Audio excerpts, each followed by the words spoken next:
L'actualité israélienne en français avec Alliance, le premier magazine de la communauté juive sur le net. David Shapira, bonjour. Bonjour Claudine. Eh bien, je suis ravie de vous retrouver et cette fois-ci, nous n'allons pas parler de l'actualité, mais de votre actualité. Ah oui, c'est la naissance d'un nouveau bébé. Merci de me souhaiter Mazel Tov. Mazel Tov. Alors, ce livre, je vais déjà... Ah oui, enfin, il s'agit d'un livre pour nos auditeurs et auditrices, il faut le dire, c'est pas un vrai bébé, quoi. Oui, mais c'est une création. Alors, c'est une création, des fois, qui dure même plus que 9 mois, hein, des fois même beaucoup plus. Oui. Mais c'est vrai que c'est comme un accouchement. On a un projet, on commence à écrire, à faire des recherches, à rédiger, à corriger, à chercher un éditeur. J'ai une chance formidable de rencontrer une personnalité incroyable, hors du commun, qui s'appelle Jean Attias et qui dirige une maison d'édition qui s'appelle Auteurs du Monde, avec des livres de grande qualité. Et son travail d'ailleurs a été également de grande qualité. Voilà, c'est lui qui m'a recorrigé le manuscrit, qui a mis tout en page. Il a fait un travail extraordinaire. Je profite de cette occasion pour le remercier, le féliciter et lui accorder toute mon admiration, mon respect et mon estime. Alors, très bien, merci pour toutes ces louanges. Est-ce qu'on peut juste donner le titre de votre livre ? Alors, mon titre, c'est 16 idées reçues sur le judaïsme et mythes et réalités du peuple juif. Oui, c'est bien, heureusement que j'avais le livre devant moi pour vous le présenter. Voilà. Alors, ce livre, on plaisante, mais c'est un livre juste incroyable, vraiment incroyable, puisque vous avez minutieusement, très minutieusement, et en faisant des recherches très précises, démonter en quelque sorte tous les mythes, les légendes qui ont façonné notre judaïsme. Alors, vous dites démonter, moi je préfère dire reconstruire. Oui, vous avez peut-être raison, effectivement. Parce qu'en fait, l'idée de ce livre, il est venu petit à petit, pendant que mon enseignement comme guide, lorsque j'apprenais à être guide, et surtout lorsque j'ai été en contact de plus en plus fréquent avec des clients, des amis, et qui me faisaient part de leurs réflexions, surtout de leurs idées sur le judaïsme, l'histoire du peuple juif, et j'étais souvent dans l'obligation de rectifier. Oui. Si vous voulez, des phrases qui étaient un peu toutes faites, des idées reçues, des stéréotypes. Et j'ai compris qu'en fait, nous avions été abreuvés de beaucoup de fondements, mais qui n'avaient pas de base, si vous voulez, qui n'avaient pas ni de preuves réelles, ni dans l'histoire, ni d'ailleurs même dans nos textes. C'est-à-dire que ça allait même à l'encontre de nos textes. Et là, sur un bout de papier, un jour, j'ai réuni une quarantaine de fausses idées, une quarantaine. Et je me suis dit, un jour... Lesquelles est-ce que vous avez déjà une qui vient comme ça à l'esprit ? Oui, alors il y en a 16 dans ce livre. Parmi les 40, il y en a 12 pour un prochain volume pour un prochain ouvrage qui doit apparaître en janvier 2025. Donc là, il y en a 28 pour l'instant. Je vous ai dit une quarantaine, j'en ai encore 12 en réserve. Mais il y a des... Si vous voulez, il y a des questions qui sont primordiales et surtout beaucoup d'erreurs qui sont devenues des idées courantes chez les personnes. Presque des vérités en réalité. Voilà, alors dans cet ouvrage-là, on parle de beaucoup de choses, notamment comme la polygamie.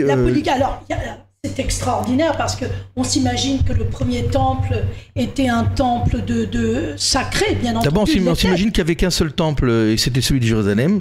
Oui. Mais on se rend compte, et c'est pas moi qui le raconte, moi je n'ai rien inventé, hein, j'ai juste j'ai amené des sources qui sont des sources non seulement du Talmud et de la Bible et Flavius Joseph. En fait, mon livre, il y a, si vous voulez, 3 sources principales.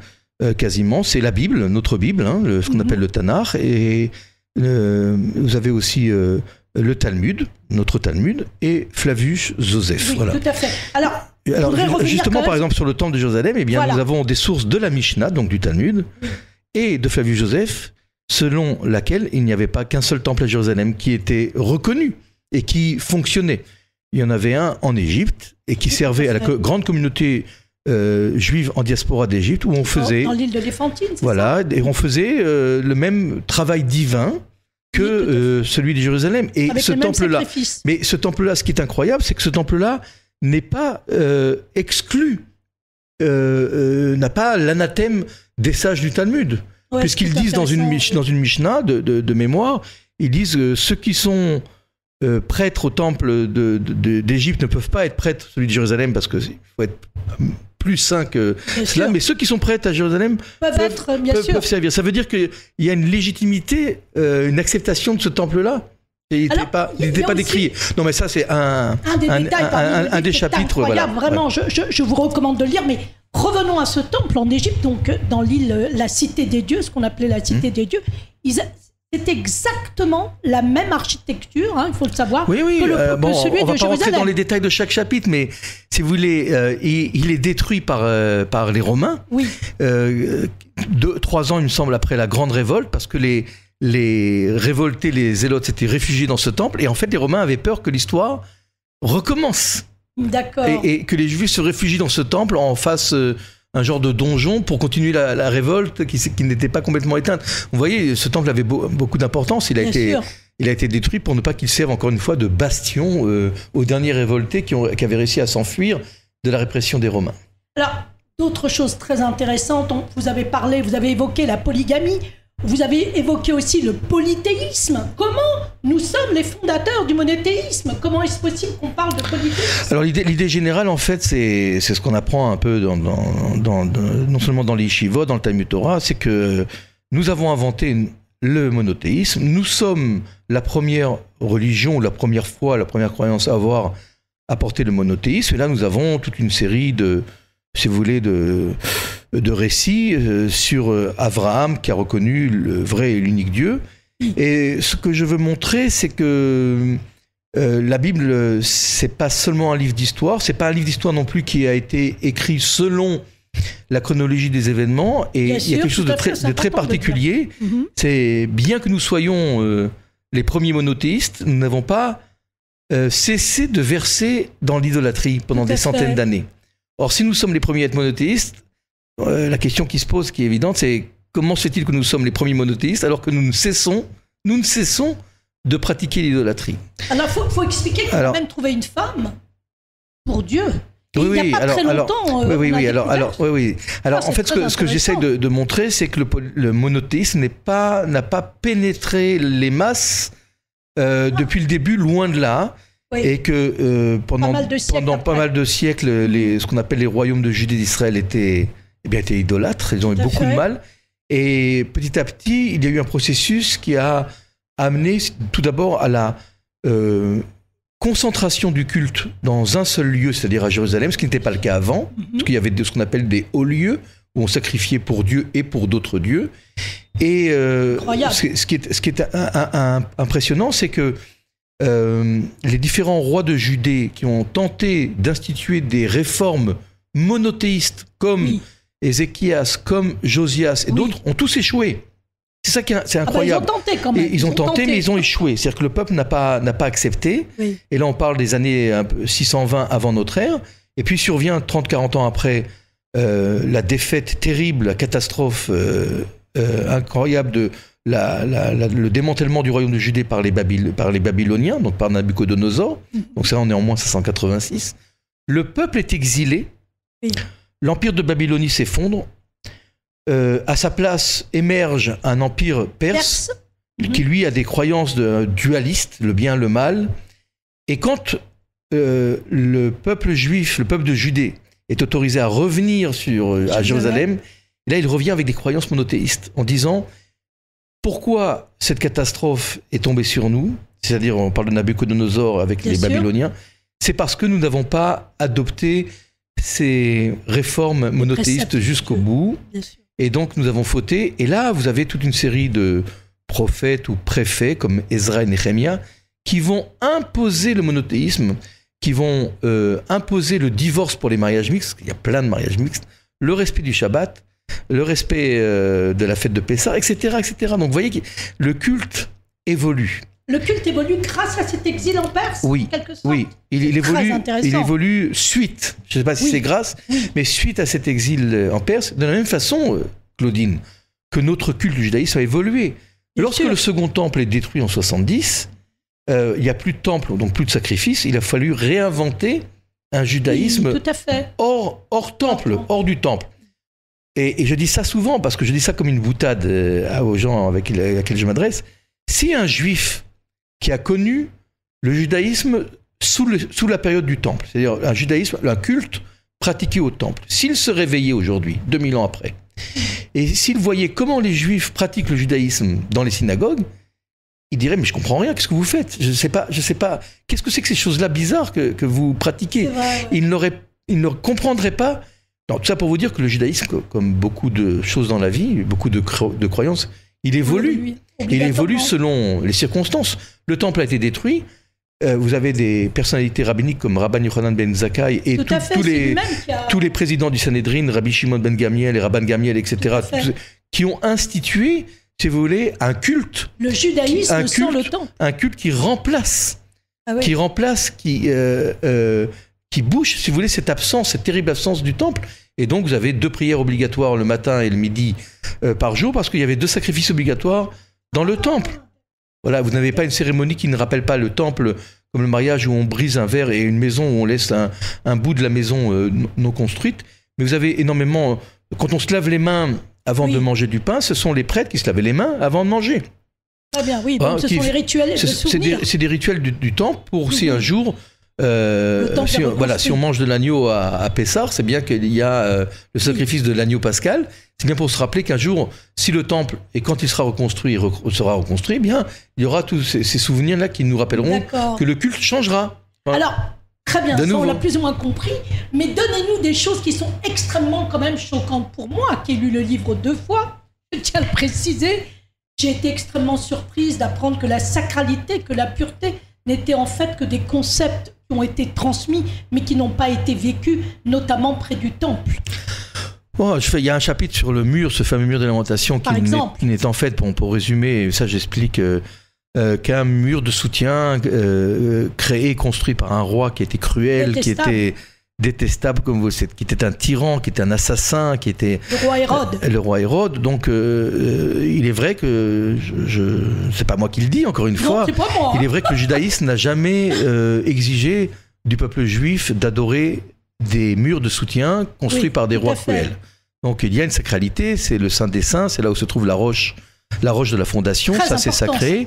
Mais les murs, parce que ce qu'on voit, le mur de lamentation, c'est une toute petite partie, les murs qui entourent cette fameuse esplanade qu'on appelle l'esplanade du Mont du Temple, eh bien, cette esplanade qui est, en fait, est soutenue par 4 murs. Ça, c'est une question d'ingénierie, hein, ça n'a rien à voir avec la sacralité. Bien sûr. Et si on enlevait ces 4 murs, eh bien, l'esplanade s'effondre, on verrait la montagne, ce fameux Mont du Temple. Et donc, en ce qui concerne le judaïsme, c'est pas moi qui le dis, hein, mais le judaïsme n'a jamais écrit dans nos livres, vous adorerez un mur de soutien construit par un roi tyran et cruel et assassin. Vous parliez, et ça m'intéresse vraiment personnellement, la pierre de fondation, cette pierre de fondation qui maintenant se retrouve, si je ne me trompe pas, dans la mosquée d'Omar, ou pas loin, à côté. Cette pierre, je vous invite à visiter Jérusalem avec un guide, mais prenez un bon guide la prochaine fois. Par exemple, David Chapira. Non, j'ai pas dit moi, j'ai dit prenez un bon guide. Nous avons une roche naturelle. Roche naturelle, tout à fait. On appelle donc cette pierre de la fondation, qui d'après la tradition rabbinique est la première pierre que Dieu a créée lorsqu'il a créé le monde, et qu'il s'est servi de cette pierre pour créer l'ensemble du monde. Et c'est sur cette pierre qu'Abraham aurait failli sacrifier son fils Isaac. Alors, si vous voulez, c'est le sol, hein, c'est de la roche qui se trouve en dessous de ce qu'on appelle aujourd'hui le dôme du rocher, qui est un dôme en or et qui vient préciser l'emplacement de cette roche sur laquelle était construit avant le dôme, avant le Saint des Saints. C'est un bâtiment, un petit bâtiment où ne rentrait que le grand prêtre une seule fois par an, le jour de Kippour. Et comme personne n'avait le droit d'y rentrer, il y rentrait avec une chaîne au pied. S'il avait un malaise cardiaque, eh bien, on pouvait le retirer sans avoir à rentrer dans cette roche. Et ça, c'est l'endroit qui est l'unique lieu saint pour le peuple juif, c'est cet endroit-là. Et donc, il ne nous appartient plus, bien sûr, il faut bien le préciser. Il n'est plus accessible pour les juifs. Il n'est pas accessible pour les non-juifs, que pour les musulmans.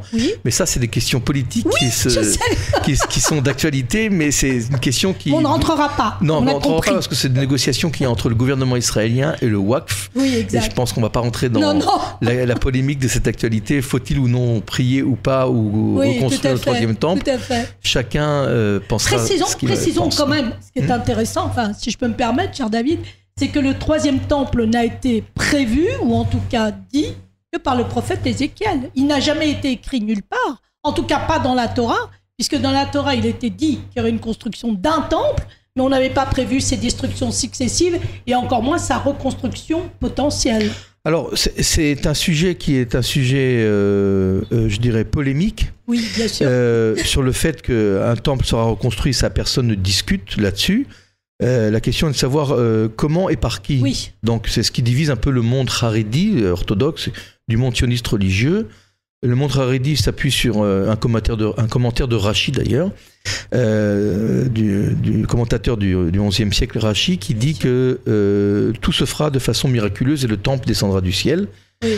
Et les sionistes religieux, eux, s'appuient aussi sur des textes et ils disent que c'est à l'homme de provoquer, de créer, de participer à la rédemption divine que Dieu a promis à son peuple, le peuple juif.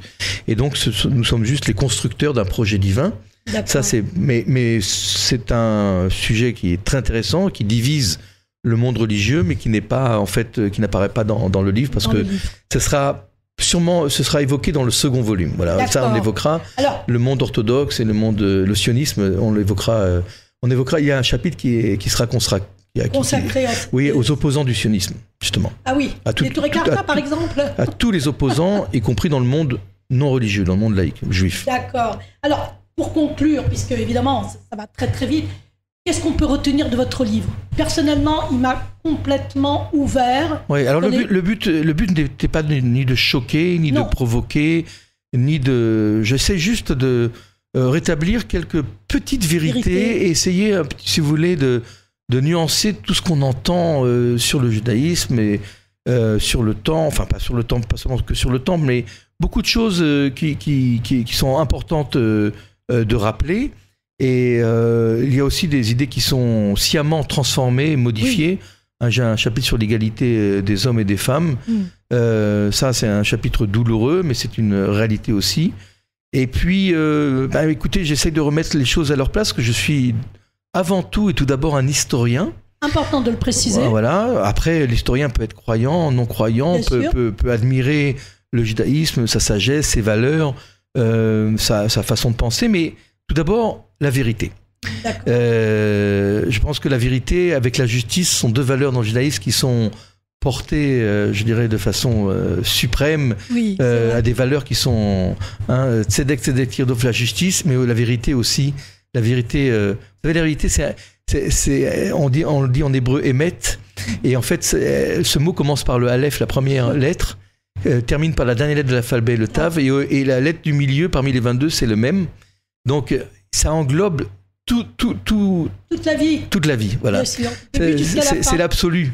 C'est l'absolu. Voilà. Donc, ce que j'essaie de faire, c'est de participer à cet absolu. Voilà, remettre un peu de vérité dans toutes ces idées qu'on sort et qui sont basées sur pas grand-chose, sinon des idées ou des concepts qui sont faux et qui ne sont pas écrits. D'ailleurs, je ne m'appuie pas sur d'autres sources que les nôtres. C'est-à-dire la Bible, le Talmud. C'est important de le dire. Et Flavius Joseph, qui était juif. Flavius Joseph. Oui, tout à fait. Voilà. Mais écoutez, cher David, merci beaucoup. J'espère qu'on aura encore l'occasion de parler de ce livre ou du prochain. Oui, alors on peut très facilement, parce qu'il y a une promotion, on peut le commander sur le site Auteur du Monde, à la rubrique boutique. Et à partir de ce 28 août, il est distribué dans les librairies. Voilà. Bien. Écoutez, merci beaucoup David, à très vite. Merci beaucoup, merci à vous.